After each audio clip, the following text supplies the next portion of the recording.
So I want to talk about anything that you'd like to give that could be encouraging or inspiring for people that have already decided they want to do as much as they can, but they're running, I'm sure almost everybody runs into blocks that are not physical so much, at least in their origin. They're psychological programming to do something that they've always done.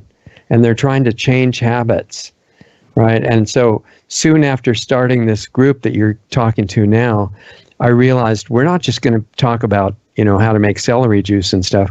We're going to say emotionally, if there's a really strong momentum to do things in various areas of your life that you realize intellectually aren't good for you, practically, how do you deal with that? What's the best way to deal with it?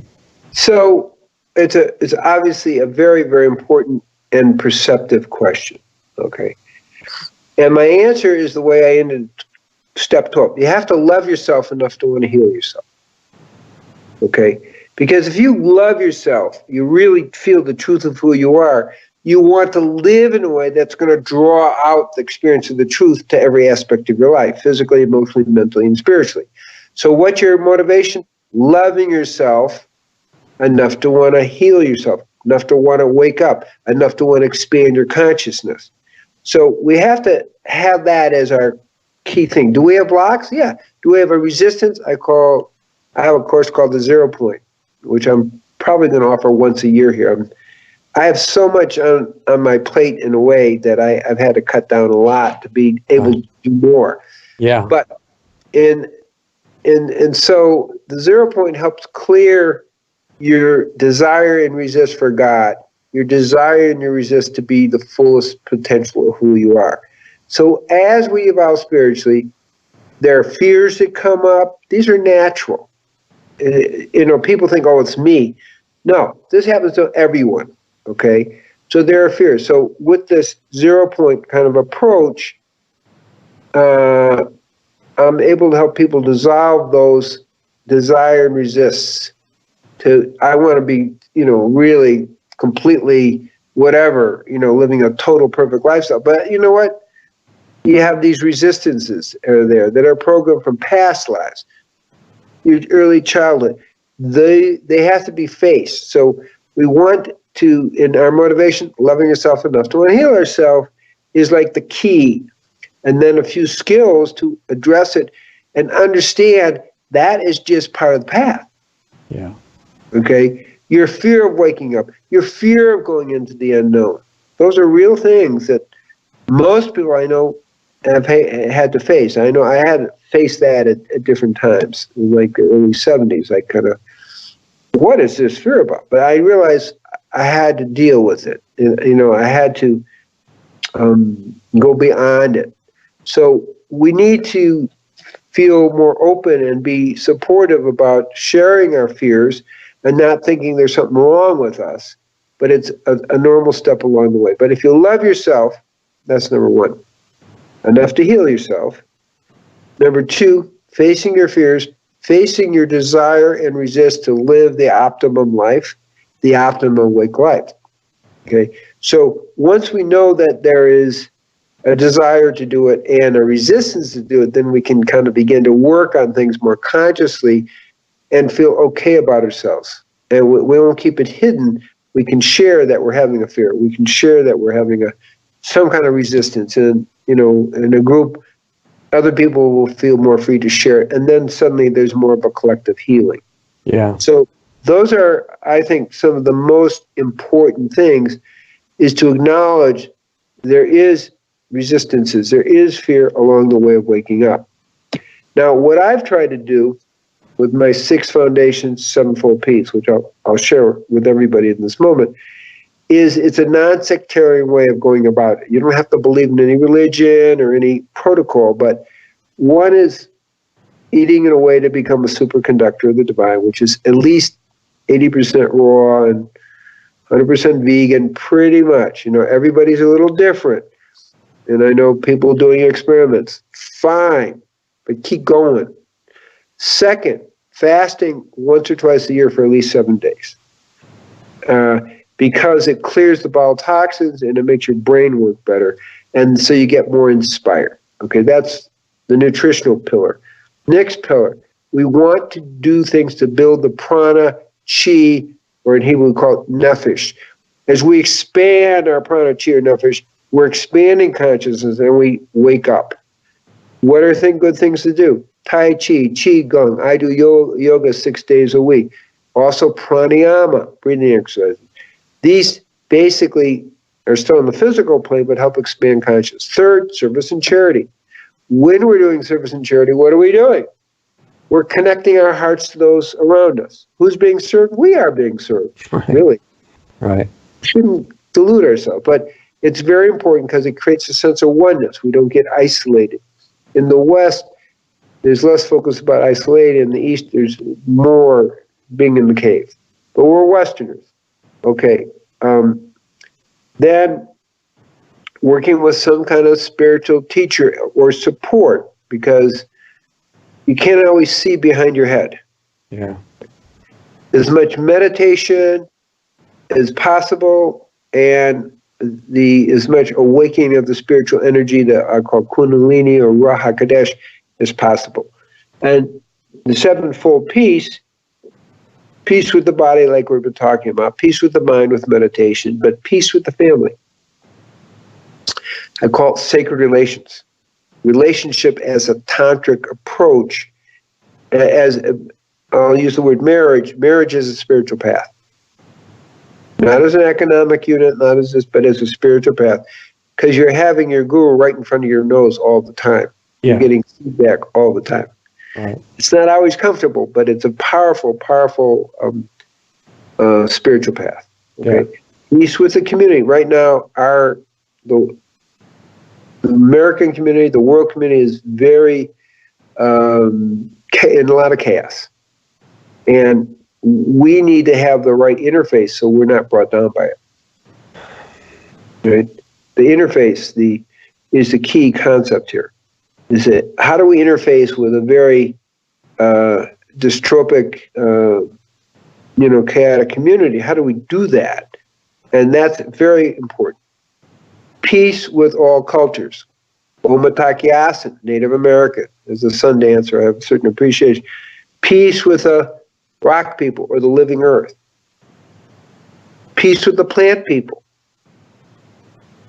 Peace with the animal and the flying ones. And then peace with all the humans. So it's like Omataki means to all my relatives. So it's an idea. It's an experience of walking in the world knowing the whole living planet is your relative. So you said that even though the current culture is in chaos all over the world, the way to interface with it in harmony is very important. How do you do that when it's insane? You understand it. I use the word touch, don't blend. Blend is where you go crazy. Your blend is where you're sucked in. Touch is how do I have the right interface? How do I interface with the way it doesn't disturb me? Okay. And that's the key question you have to ask. It's the interface that you have to touch, don't blend. We live in the world. We can't pretend we're not in the world. Now, how do you live in the world?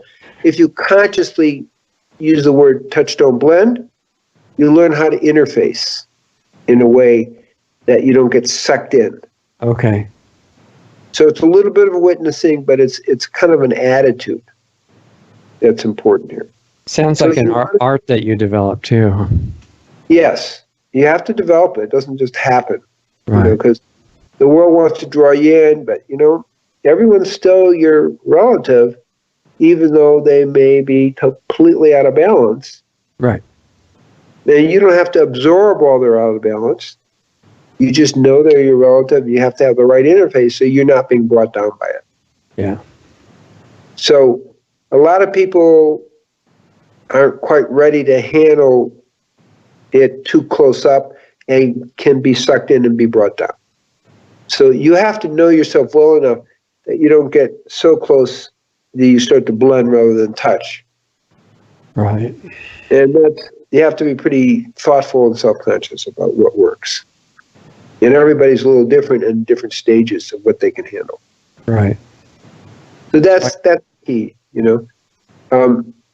that. And then, so it's peace with all the cultures, and then all aspects of the human cultures, and then peace with the ecology, I call it spiritual ecology, and peace with God, which is the one in the many, seeing the divine in all things and connecting with the light in all things. I'm writing I'm about the 16th edition. It's not called Into the Nothing. It's his spiritual autobiography.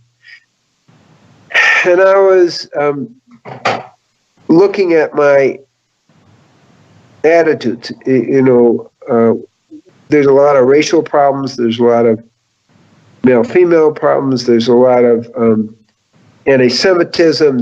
There's a variety of issues that are floating around. Racism. Sure. And as someone who lived in Central Harlem, at the time of Malcolm X and Martin Luther King, Mm-hmm. Martin Luther King said something really, not the color of skin, but the character of the person. Right. And that's good. But I was just kind of came to the realization that's not how I work. I am looking to resonate with the light in the other person. And the people I can resonate, it doesn't matter. People of all races, all religions, all everything. Some have a lot of light and some don't. But they all have some. Right? They all have some, but we're talking about more than just a little bit. Yeah. So what I see in interfacing is tuning in to those of all the different races, religions, because I'm working a lot of cultures around the world. I mean, be Africa, Brazil, Mexico, wherever, okay? Yeah. Israel. So I tend to want to go to where there's more light, particularly when I'm a foreigner in different cultures, which is usually the way it is. Yeah. And so by resonating at the level of light, it's a very profound linkage. It's kind of a, and people know, it's not like people don't get what's going on, even though they don't consciously get it necessarily. You're resonating with their light. You're resonating with their soul, which right. is different than character. Yeah, you're right. You're right. So I began to figure it out. I was like, that's what allows me to have lived in Central Harlem for 3 years. Okay, and work there and be a community organizer. Right. So, Black teens in Southside Chicago. I work with, Latinos throughout the world, and work in Africa, and with Arabs too. And the light in the soul is really the deepest level of connection. So I'm always looking for that in people as the connecting point, rather than even character, as Martin Luther King says. So that's, why am I saying that? Because I'm saying that's a way of touching and don't blend. That's a way to look at the chaos. All the diversity in all the different places, people still, there are those who have light, that really shines. And those are the key people to interface in the different societies. Yeah, it lets you go anywhere. Yeah. And you resonate in the light. There's a different kinship, and people know it, okay? I was in a mosque in Israel. Uh-huh. And because I was friends with the son of the person running the mosque. Mm-hmm. We went there, and we obviously connected. He's obviously a Muslim running a mosque, right? He's right. higher up in the thing. Yeah. And we obviously made this really deep soul-like connection, and now he's a person that lost one mosque because he was too open to letting non-Muslims in, if you get what I'm saying. So he was already there. That's the point I'm trying to make. Yeah. As was his son, who was my friend. So there are people in all the traditions who are still thinking about the light. Yeah, exactly. And you can encourage. That's the point of touch, don't blend. You have to know where you can blend and where you can't. So that's kind of an insight into how do we deal with this outer chaos. Right. Yeah, it's beautiful. I think gives people a lot to work on. So a lot of encouragement because it's always immediately available wherever you are. Yeah, and you do have to look for it, but why not? Right. And if you tune into it and be open to it, it'll look for you too, right? Yes. You find the people who are open. That's my point. So here I was in obviously a mosque, and obviously it's not official. You're not really supposed to do that, but you get what I'm saying. Yeah, I do. I mean, there's a lot of people whose religion says if they followed it strictly, they would never even deal with you at all in a decent way. But because they're above the absolute letter of the law, see on the level of light more than the law, then you have a connection. That's the point I'm making. Yeah. And maybe that's the most important to end on. It's like, okay, we have the 6 foundations, we have the sevenfold piece, but in this world today, the power of seeking out the light in people of different races, religions, sexes, is a really important thing. Yeah. Because those are the people where we can cross over all the synthetic barriers that people have created. It's going to make a lot of argument unnecessary and irrelevant, right? Yeah. And so that's kind of what I'm sharing to the group now. This is something that took me a long time to figure out what was going on. I mean, just because I can do it didn't mean I knew what I was doing. Yeah, that took a while. So I'm more aware to see how that works. Yeah, pretty neat. Okay, well, thank you. That's a lot that can really help everybody that's listening, and it's going to be exciting to see where it goes ultimately. I think there's still a chance to turn this into a pretty neat place. Definitely. Right. I'm very prophetic in it. There's no doubt. It doesn't mean we have some bumpy times. Yeah. We're already having bumpy times, so what else is new? Right, but exactly.